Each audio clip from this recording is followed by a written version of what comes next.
আজকের ডেটটা কি আমরা যদি একটু খেয়াল করি। গত বছর এই জুলাই মাসে বাংলাদেশের ইতিহাস রচিত হয়েছিল। সেই ইতিহাস কোনদিন আমরা ভুলে যাওয়ার মতো না। বাংলাদেশে হিউম্যান রাইটস এর চরম ভায়োলেশন চলছিল তখন। মানুষের যে মিনিমাম অধিকার, বিভিন্ন অধিকার, বাক স্বাধীনতা, সেই সাথে তার নাগরিকের যে যত ধরনের অধিকার আছে সবগুলো থেকে তারা বঞ্চিত হচ্ছিলেন। যদি সেই আন্দোলন সফল না হতো, এই আন্দোলন যারা করেছে তাদের আজকে কি পরিণত হতো? তারা হয়তো গুম খুনের শিকার হতেন, তাদের হয়তো অনেকের ফাঁসি হয়ে যেত, তাদের লাশটা হয়তো খুঁজে পাওয়া যেত না যদি তারা ব্যর্থ হয়ে যেত সেদিন। সুপ্রিয় দর্শক মন্ডলী, আজকের ডেটটা কি আমরা যদি একটু খেয়াল করি। আজকে হচ্ছে 1st of July 2025।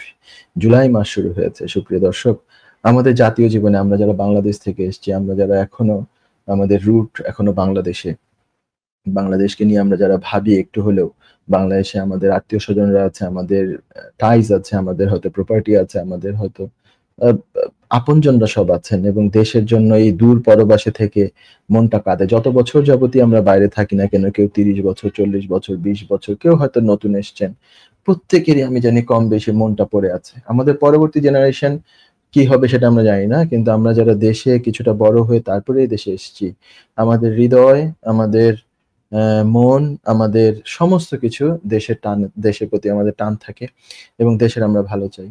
গত বছর এই জুলাই মাসে বাংলাদেশে মানে ইতিহাস রচিত হয়েছিল। সেই ইতিহাস কোনদিন আমরা ভুলে যাওয়ার মতো না।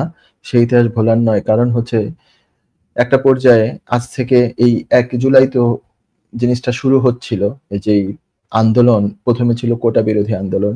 সেটা ক্রমশ এক পর্যায়ে এত ভয়াবহ রূপ নিয়েছিল, এত প্রকাণ্ড রূপ নিয়েছিল, সারা দেশের সমস্ত আ মানুষ সেই আন্দোলনে ঝাঁপিয়ে পড়ে সেটা তখন পরবর্তীতে ফ্যাসিবাদের পতনের আন্দোলনে পরিণত হয়েছিল। এখানে হাজার, হাজার মানুষ মারা গিয়েছেন।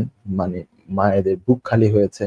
অনেকে হাজার মানুষ পঙ্গু হয়েছেন এবং তারা এখনো পঙ্গুত্ব নিয়ে জীবন কাটাচ্ছেন। অনেকে হয়তো এখনো হসপিটালে আছেন। কিছুদিন আগে পর্যন্ত কেউ না কেউ ওই সময় যে আহত হয়েছিলেন, সেই আহত থেকে এক পর্যায়ে মারা গিয়েছেন। এমনও আছে। তো অনেক ত্যাগ তিতিক্ষার বিনিময়ে, অনেক রক্তের বিনিময়ে, অনেক আম আম আ স্যাক্রিফাইস এর বিনিময়ে তারপর ফ্যাসিবাদের পতন হয়েছে। যেই আম আ মানে আ আ একেবারে মহাপরাক্রমশালী ফ্যাসিবাদ ছিল, স্বৈরাচার ছিল। আগের যে রেজিম ছিল বলতে দ্বিধা নাই, আওয়ামী রেজিম। হাজার লক্ষ কোটি টাকা লুটতরাজ হয়েছে দেশ থেকে। দেশ থেকে মানুষ গুম হয়েছে, আয়নাঘর সৃষ্টি হয়েছে। দেশে আ কথা বলার স্বাধীনতা ছিল না, মিডিয়ার কোনো স্বাধীনতা ছিল না। ভোটাধিকার তো সম্পূর্ণরূপে হরণ করে ফেলা হয়েছিলই।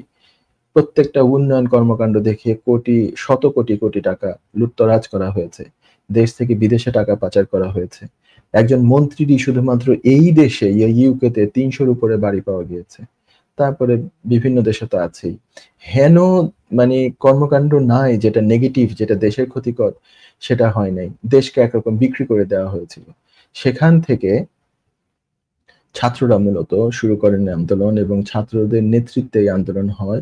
ছাত্ররা সর্বোচ্চ ত্যাগ স্বীকার করেন। তারপরে এই ফ্যাসিবাদ মুক্ত হয় আমাদের দেশ। তো এরপরে প্রায় ১১ টা মাস কেটে গিয়েছে। আগামী মাসের ৫ তারিখে শেখ হাসিনার দেশ ত্যাগ করার মধ্যে থেকে, দেশ ত্যাগ করাটা বলা ঠিক হবে না। দেশ থেকে পালিয়ে যাওয়ার মাধ্যমে সেই রেজিমের পতন ঘটে। তো আপনার মনে আছে গত বছর এই সময় হয়তো জুলাইয়ের ১ম আ প্রোগ্রামে আমি বলতে পারি নাই। কারণ তখন ব্যাপারটা এতটা বড় আকারে আসে নাই। যখনই আবু সাঈদ মারা গেলেন, সেই রংপুরে সম্ভবত মাঝামাঝি সময় ১৪ অথবা কোন তারিখে আমার আবার চেক করতে হবে জুলাইয়ের গত বছর। তারপর থেকে সেই সময় থেকে আমি যতগুলো প্রোগ্রাম করেছি অত্যন্ত রিস্ক নিয়ে আমি তাদের পাশে দাঁড়িয়েছি এবং আমি তাদের জন্য প্রোগ্রামের অন্তত ১ম প্রায় ২০-৩০ মিনিট আমি শুধুমাত্র সেগুলো নিয়ে কথা বলতে হয়েছে। আমি ল প্রোগ্রামে কেন সেগুলো নিয়ে কথা বলেছিলাম? কারণ বাংলাদেশে হিউম্যান রাইটস এর চরম ভায়োলেশন চলছিল তখন। মানুষের যে মিনিমাম অধিকার, বিভিন্ন অধিকার, বাক স্বাধীনতা, সেই সাথে তার নাগরিকের যে যত ধরনের অধিকার আছে সবগুলো থেকে তারা বঞ্চিত হচ্ছিলেন। কথা বলার অধিকার ছিল না। দাঁড়ালেই গুলি হয়ে যেত, মানুষ মরে যেতেন। তো সেই সমস্ত বিরুদ্ধে আমাকে তখন অনেকেই বলেছিলেন যে, "আপনার এই প্রোগ্রামে এগুলো আলোচনা কিভাবে আসবে? কেন আসবে?" আমি বলেছি, এগুলো তো লিগ্যাল ব্যাপারের সাথে সম্পূর্ণরূপে জড়িত। এখানে সব বেআইনি কর্মকাণ্ড চলছে এই ছাত্রদের উপরে, যারা আমাদের সন্তান তুল্য তাদের উপরে এইভাবে গুলি করে হত্যা করা হচ্ছে। এটাকে আইনের ভায়োলেশন না, সংবিধানের ভায়োলেশন না? তাহলে আমি বলবো না এই প্রোগ্রামে, তাহলে কি আমি তো মনে করি আমার ডিউটি আমি পালন করলাম না? আমি এত বড় ঘটনাকে এড়িয়ে গিয়ে আমি শুধুমাত্র এখানে কিছু কিছু ইমিগ্রেশনের কার কি সমস্যা এগুলো নিয়েই পড়ে থাকবো?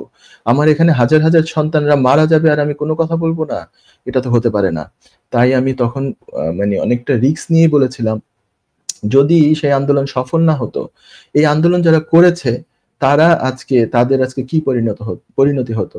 তারা হয়তো খুনের শিকার হতেন, তাদের হয়তো অনেকের ফাঁসি হয়ে যেত, তাদের লাশটা হয়তো খুঁজে পাওয়া যেত না যদি তারা ব্যর্থ হয়ে যেত সেদিন। যদি আমরাও ব্যর্থ হয়ে যেতাম সেদিন, আমার এই কথা বলার পরেও যদি আমি ব্যর্থ হয়ে যেতাম, আমাদের এই আন্দোলন ব্যর্থ হয়ে যেত, তাহলে হয়তোবা আজকে আর আমি আপনাদের সামনে মুখই দেখাতে পারতাম না এই সোসাইটিতে। কারণ আমি হয়ে যেতাম একটা অপাংক্তেয়, আমি সহ আরো যারা বলেছেন অনলাইনে।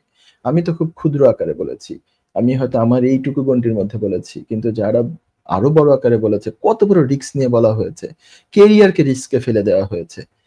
But we thought that that was the right time, you need to find that কোনটা আপনার সঠিক সময়, কোন সময় আপনার কোন পক্ষে থাকতে হবে।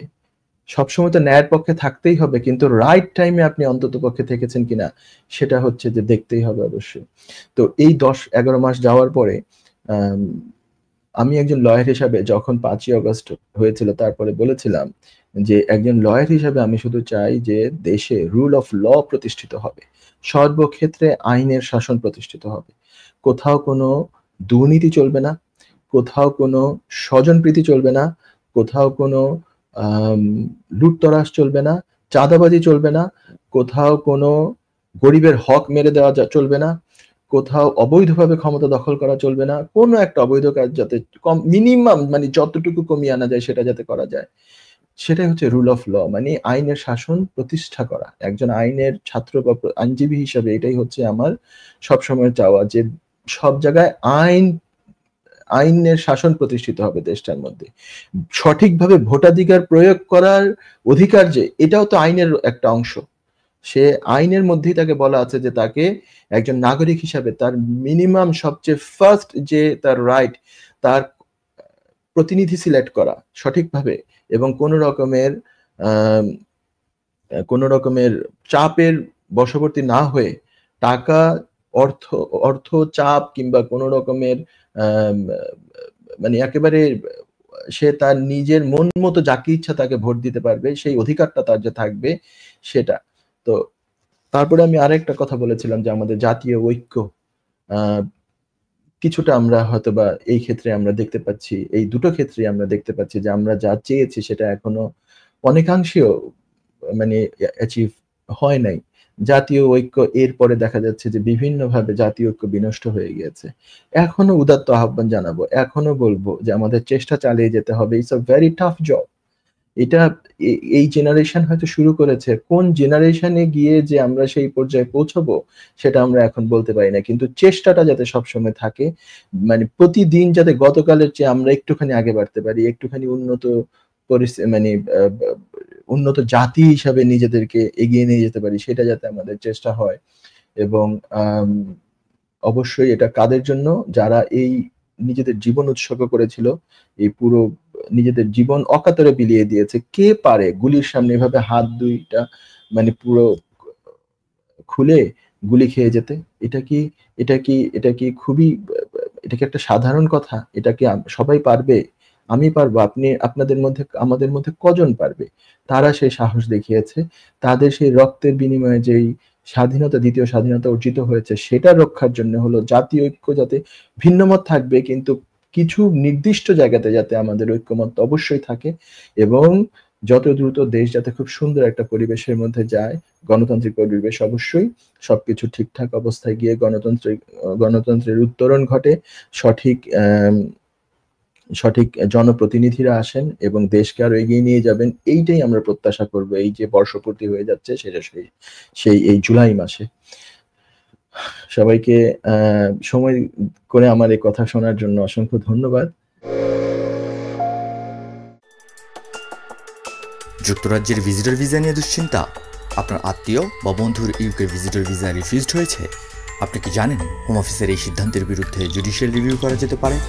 উইলডেন লিগ্যাল সলিসিটরস নিয়ে এলো ইউকে ভিজিটর ভিসা রিফিউজালের বিরুদ্ধে নো উইন নো ফি বেসিসে জুডিশিয়াল রিভিউ করার ব্যবস্থা। জি, ঠিকই শুনেছেন, নো উইন নো ফি। তার মানে আপনি আমাদের ফি শুধুমাত্র তখনই পে করবেন যখন আমরা আপনার জুডিশিয়াল রিভিউতে সফলতা এনে দিতে পারবো। আমাদের রয়েছে দীর্ঘদিনের অভিজ্ঞতা সম্পন্ন দক্ষ ইমিগ্রেশন সলিসিটার্স, যারা সর্বোচ্চ গুরুত্ব সহকারে আপনার জুডিশিয়াল রিভিউ পরিচালনা করবে। বিস্তারিত তথ্যের জন্য যোগাযোগ করুন 0207 423 9977। Wilden legal solicitors, your trusted law firm.